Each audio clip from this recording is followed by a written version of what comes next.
This is the story of 2 trips to Roatan, one for the CQ Worldwide CW 2017 and the other for the WPX CW 2018.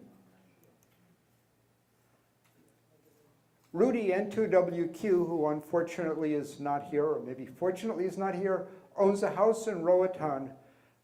He has it as a rental property, vacations there. There were no antennas, and he wanted to fix that, and he invited us to operate and to set things up. So Dennis, W1UE, Charlotte, KQ1F, and I decided to try for the CQ Worldwide CW contest. Rudy sent stuff for antennas and for a station.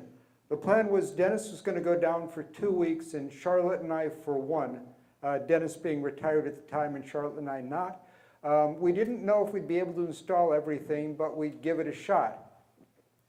We received word before we left that the tower had been damaged in shipment, which was not a good sign. We heard that it had been damaged when it had reached Miami. We found that out, but they put it on the boat anyway. So, the equipment we brought 2 Elecraft K3s, 3,100-foot lengths of RG8X, and stuff. Basically, if we couldn't build some of the antennas, we had the stuff to do wires. We were going to get on the air no matter what. For those of you who don't know where it is, Roatan is west of most of the Caribbean, east of Central America. It's considered part of the Honduras, but it's very different than mainland Honduras. It's a tourist island. This is the driveway leading up to the house, and up is a good direction. This is the house, and the all-important swimming pool. Yeah, swimming pools are nice, trust me on this. House has a full kitchen. It's a real house. Dining room, remember this photo.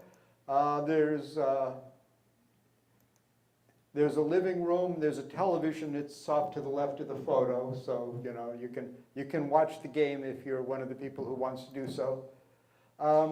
The room where the station was going wasn't ready, so we set up the radios on the dining room table. As far as I know, Rudy has never seen these pictures.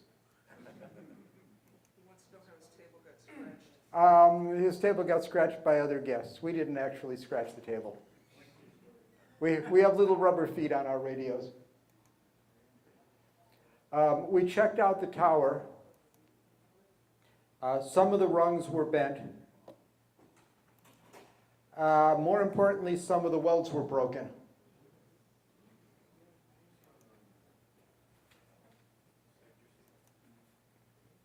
There was no way we could install it like this. But fortunately, Roatan is an island, and islands have boats, so we knew somebody would know how to work with aluminum. Rudy had hired George, a local electrician, to help do things like wire the shack, and George knew a guy who did welding on aluminum and so forth and could fix it. Meanwhile, one of the pipes on the water heater broke. And it dumped lots of water in the room where the tower was stored. The amplifiers in their boxes, the rotor, the controller, and a whole lot of other stuff were also in here. Yeah. Tom, the property manager, engineered a temporary fix, and there were already plans to replace this water heater. So this is the room where the shack was going to be built. George and a couple of helpers wired it, a pair of 220 outlets for the amplifiers, and a bunch of 110 outlets. George, Hector. Sorry, I'm sorry, you're right, Hector. My apologies.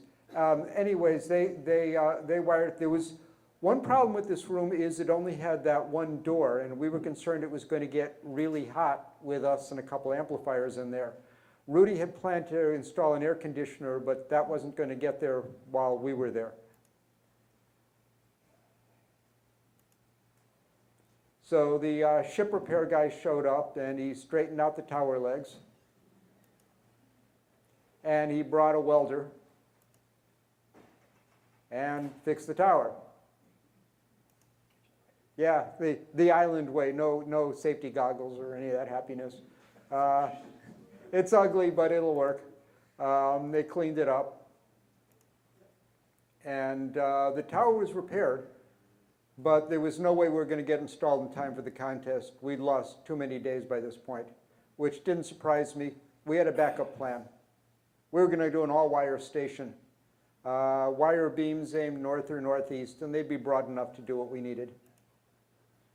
So we set out converting wire into antennas.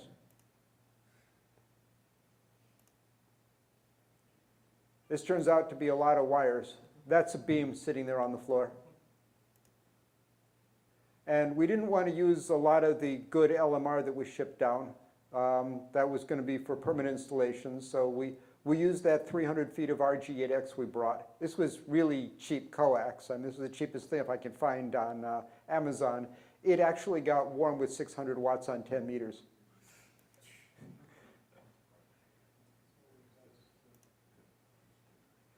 We hung the wires wherever we could, and nothing was higher than about 20 feet. I'm not real good at throwing wires or ropes over tree branches, but I did what I could. We did use LMR for one antenna where we had a long feed line because we had run out of RG8X.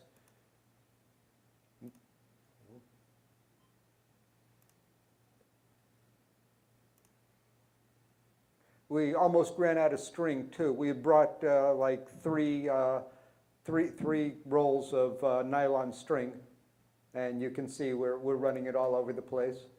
If you look carefully, this is one of our antennas in the air, all designed to last for a whole weekend.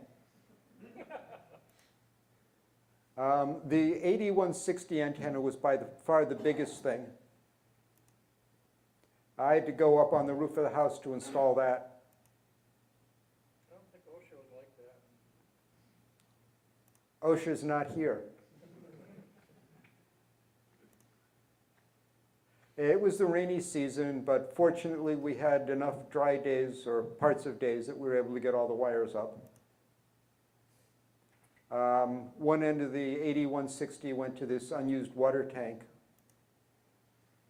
It resonated well on 80. On 160 it was about 25 kilohertz bandwidth.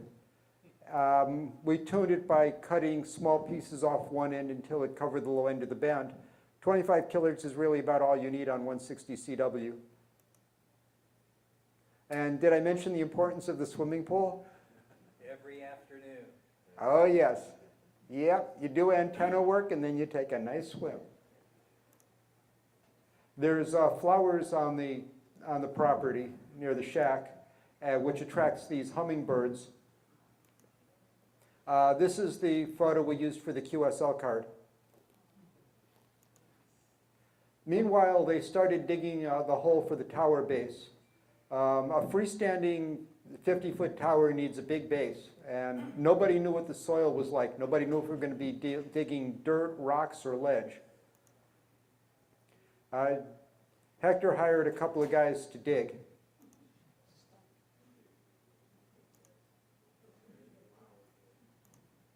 Yeah, I'm really glad we didn't have to dig this. This is a lot of dirt. This thing is what, 4 by 4 by 5 or something like that? Yeah, it's a big hole. It turned out to be dirt all the way, fortunately, no rocks. Now let's put it this way too. If I was in the hole, I couldn't have gotten myself out. Yeah. Dennis is vertically challenged. It wouldn't matter. A 5-foot hole is a deep hole. Getting cement in was going to be a really big job. There's no way to get a cement truck near the back of the property, and no cement pumper on the island had enough hose. So they were going to have to carry it in wheelbarrows, which was going to happen after we left. There's lots of restaurants and so forth. This is a tourist island. This is, within walking distance of the house, there's stuff. I didn't check this place out. It's off my diet.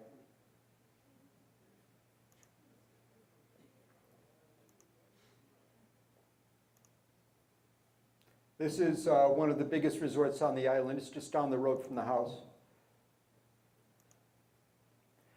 We had a rental car, so we drove around the island, just to take a look and see what things were like.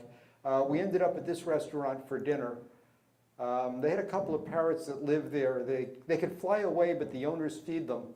So they hang around and entertain the tourists. They taste like chicken. Yeah, but they're probably protected, unlike us. So we could see why the parrots stay here. The food was really good. Generally, the food we had in restaurants were good. Once they had the station wired, we started setting things up. We had a set of kilowatt filters and a triplexer, and we didn't, of course, use the triplexer, but we did use the filters. We had brought no antenna switches of any kind, so all band switching was going to involve moving coaxes. That's not so bad when you consider that multi-2 you're going to run most of the time, but not optimal. The cardboard boxes that the amplifiers were in were destroyed, but the amplifiers were fine, or at least they looked fine. So we unpacked them. Notice there's a fan in the background. I bought that to keep the shack cool. The transformers for these amplifiers are shipped in separate boxes, so we had to install the transformers. If you look carefully, you'll see a problem. The transformer connector at the top of the photo, see there's one green wire that's not fully pushed in? It doesn't work well that way. And it took us quite a while to figure that out. Anyways, the amplifiers needed power plugs. And there they are, two nice Caribbean amplifiers. So we set up two stations, the two K3s. Thursday was Thanksgiving. The grocery store that we went to had like everything. They had turkey breast, stuffing, cranberry sauce. We had a fine Thanksgiving dinner. We kept the power down to about 600 watts for the contest for a variety of reasons, including that we didn't want to melt or blow up any antennas or coax. We weren't like phenomenally loud, but we were a multiplier. There was no other HRs on, and people found us.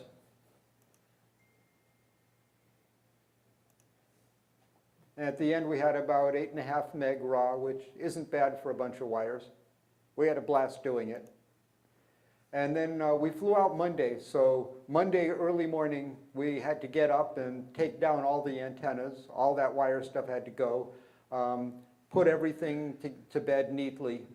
We had arranged for the property manager to come in with some old sheets or a tarp or something to cover over the stuff until next time somebody got down there, which turned out to be us. The second trip, having been there and gotten this started, we had to see it through. This time Rudy, N2WQ, joined us, and we had about 5 days to put up the tower, all the antennas, install the station, and operate the contest. No problem, as long as nothing major goes wrong. We brought radios and antenna switch tools, and this time Charlotte and I brought scuba diving equipment. This was direct from Dayton, by the way. Yes. The WPX contest is the weekend after Dayton. So Charlotte and I, Dennis didn't go to Dayton this year. Charlotte and I did. We brought the stuff we needed, including an ICOM 7610 that I was carrying as carry-on baggage. And our scuba gear. So we may be the first people in history to bring scuba gear to the Hamvention.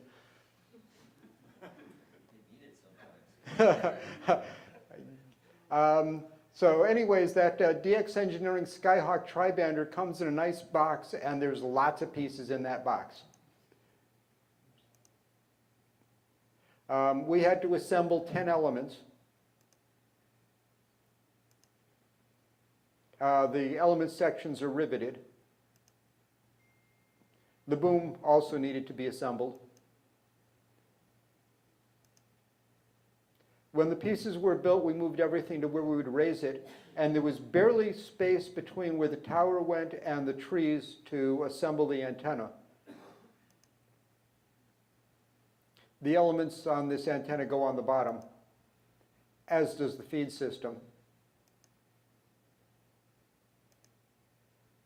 Everything was measured and double-checked.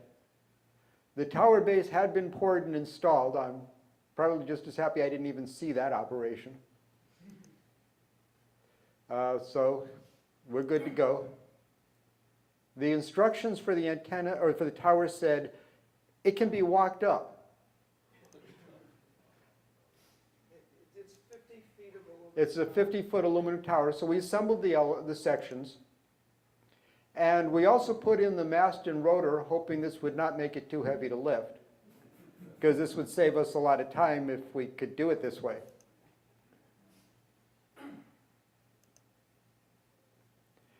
We were barely able to lift it. And do you see who's not in that picture? Yes, you'll notice Dennis is not in this picture. He's taking the photos. He's too short to have provided any extra leverage. We were not able to push the thing up, so we ran a rope over a tree to give us a little bit of help. And I grabbed a 4x4 piece of wood that we could rest it on so we could take a breath as it was partway up and sort of, push it up for a while, take a break, push it up, take a break, and then unfortunately there's no photos of that because we were all pushing or pulling. But there it is, and it looks wonderful, at least for me. The next morning we installed the antenna. Hector and his assistants hadn't shown up, so it was just the four of us. And this thing weighs about 80 pounds by the time you add the coax and so forth. The plan was to use a tram. We'd attach a rope to the top of the mast and tie it to a tree, and then we would put the antenna on the tram. We used 2 pulleys to get some mechanical advantage.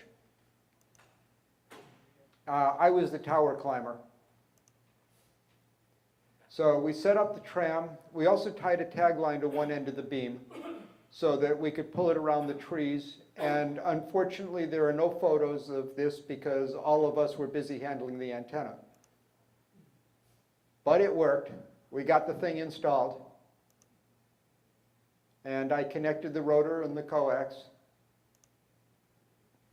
And we figured if it's half as loud as it looked, we were in good shape. We needed to put up the verticals for 40 and 80, and the 80-meter vertical would go here. We'd attach it to this nice post. It's 60 feet long, which is a bit short for 80.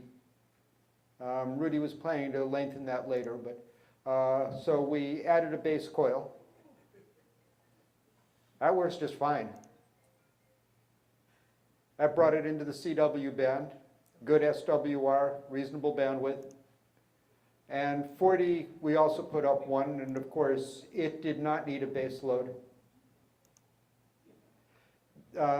Hector's helpers dug a trench to the tower from the station and installed conduit and such for the coax, and it really looks nice. My tower doesn't look nearly that pretty. We had some plans for a new 160 antenna, but ran out of time. So we decided we'd put up the 80-160 dipole again so we could get on 160. This time we added a ballon. We didn't use ballons on anything the first time because they added weight and we were playing with, thin wire and string. I put it up on the tower, which is a lot higher. It didn't really work too well. I think one of the back leg was actually touching a couple of tree branches, and 160 was horrifically noisy because there were thunderstorms to our north. So this turned out not to be worth much.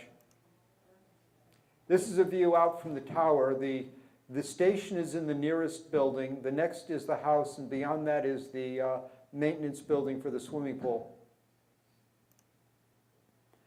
The beam is right now facing north, so this is our view out to the west. And this is USA out in this direction. Yeah, it's a great place for USA. The hill starts to come up towards Europe. It's not a problem, not a big problem. It's not like the drop we have to the US, but it's not bad. To the east, we have a hill. It wasn't a big problem for those few stations you work to the east.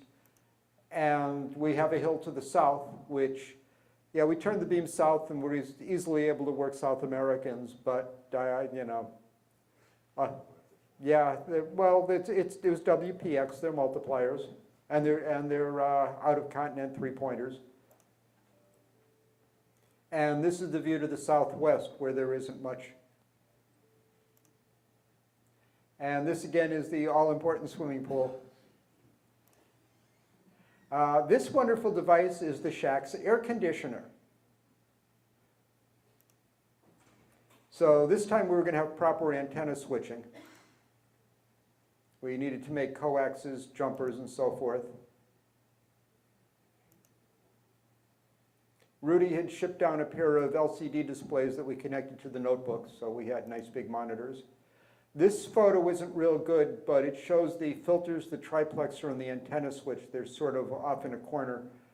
And this is on a 2x8 switch now, so we didn't have to rewire everything. This is the 7610 that I carried down. When we first connected it, it sounded awful. Turns out there were a bunch of settings. I went through the manual, and when I changed the settings, it became a receiver and worked pretty well.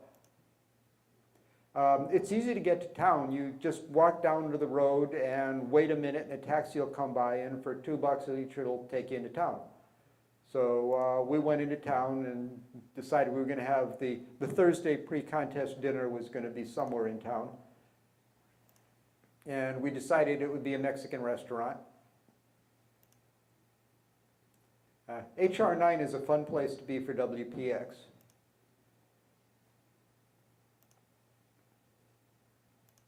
You can run, all time. We ended up with about a 19 meg raw score. 80 and 160 were real noisy, and 10 barely open, but I will say that 15 and 20 were lots of fun. Roatan is known for scuba diving, and after the contest, Charlotte and I moved to one of the scuba diving resorts. Dennis and Rudy headed home. They don't do that stuff. So we decided to do scuba diving. The diving was good. That's actually me.